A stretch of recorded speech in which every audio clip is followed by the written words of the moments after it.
शांति सागर जी की जानो परंपरा की गाथा, आचार्यों की परंपरा में सुन लो क्या है समाता। परंपरा जीवन दर्शन न हर कोई जी पाता, आओ बताएं किस किस साधु ने इस तप को साधा। आचार्य परंपरा, आचार्य परंपरा। इस कार्यक्रम के प्रसारण पुण्यार्जक हैं Kataria insurance brokers private limited. बीमा से संबंधित सभी प्रकार की सेवाओं के लिए अभी संपर्क करें। पॉलिसी लीडर, बीमा ही सुरक्षा है। Toll free number 180027098080। Mail support@policyleader.co.in। आचार्य परंपरा जीवन दर्शन, प्रथम पट्टाधीश आचार्य वीर सागर जी। जय जिनेंद्र गुरुजी। जय जिनेंद्र बच्चों, जय जिनेंद्र। गुरुजी, अब आप हमें कौन सी कहानी सुनाएंगे?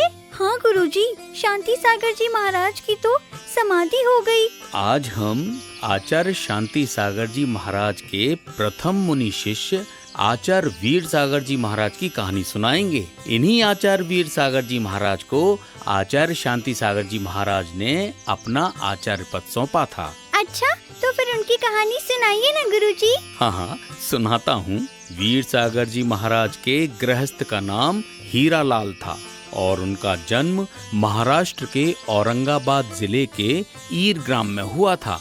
जब हीरा लाल युवा हुए तब एक दिन उनके माता पिता ने उनसे विवाह करने के लिए कहा।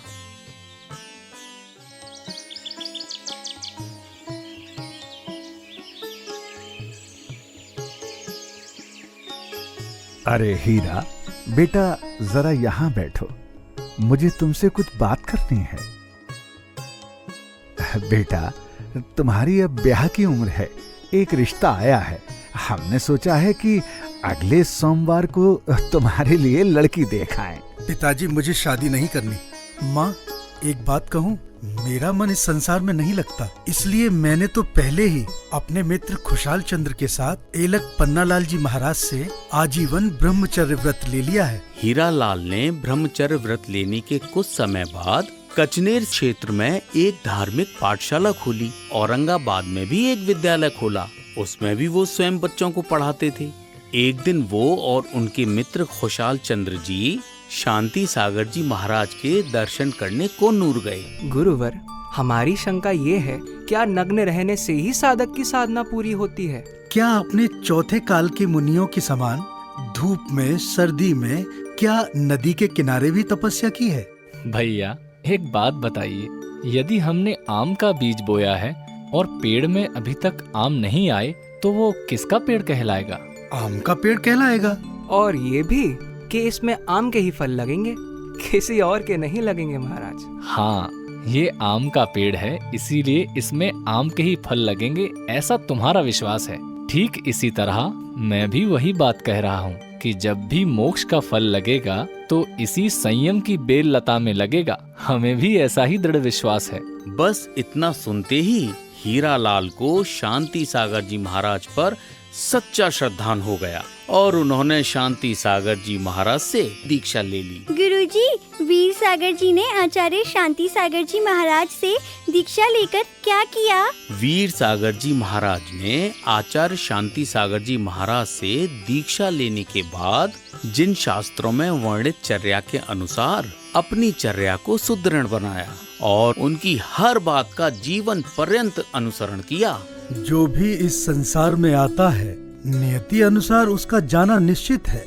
मेरी सबसे बड़ी व्यथा ये है कि गुरुदेव की संलेखना एवं अंतिम बेला में मैं निकट नहीं रह सका और ना ही दर्शन प्राप्त करने का सौभाग्य मिला। आचार्य श्री शांति सागर जी महाराज की जय। इसके बाद पंडित इंद्रलाल जी शास्त्री ने और मुनि वीर सागर जी को पिच्छी कमंडल देकर आचार्य पद से सम्मानित किया। कुछ साल बाद वीर सागर जी महाराज के साथ भी उनके गुरु के समान ही एक घटना घटी। उस समय वो नागौर में विराजमान थे। नमस्ते गुरुवर। गुरुवर, आपकी पीठ का फोड़ा बढ़ता ही जा रहा है। इसलिए गुरुवर आज मैं डॉक्टर साहब को अपने साथ लाया हूँ। आप आज्ञा दें गुरुवर तो डॉक्टर साहब अपना काम शुरू कर दें। भाई तुम मुझे ये बताओ कि तुम्हें इस फोड़े को ठीक करने में कितना समय लगेगा? महाराज, 1 घंटा तो साधारण सी बात है, लेकिन आपको बेहोश किए बिना इसका इलाज नहीं हो सकता। इलाज करते समय आपको बहुत पीड़ा होगी।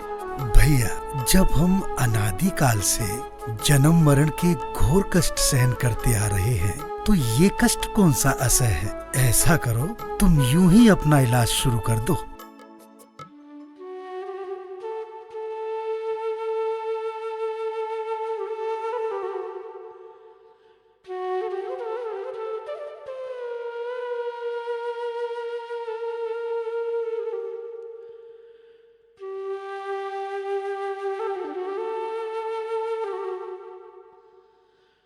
हे मुनिवर, बेहोश किए बिना आपके फोड़े का ऑपरेशन करना मेरे लिए बहुत कठिन था। मैंने अपने चित्त को गुम्मटसार कर्मकांड में वर्णित कर्म के स्वरूप के चिंतन में लगा लिया था। इसी गणितीय विज्ञान में दर्द का एहसास ही नहीं हुआ। और सन 1957 में जयपुर के खनिया जी में उन्होंने अपने गुरु आचार्य शांति सागर जी महाराज की तरह मुनि शिव सागर जी महाराज को अपना पद सौंपकर सल्लेखना पूर्वक समाधि मरण स्वीकार कर लिया। इसका मतलब अगली कहानी हम शिव सागर जी महाराज की सुनेंगे। बिल्कुल सही। जय जिनेंद्र गुरुजी। जय जिनेंद्र बच्चों। आचार्य परंपरा, आचार्य परंपरा।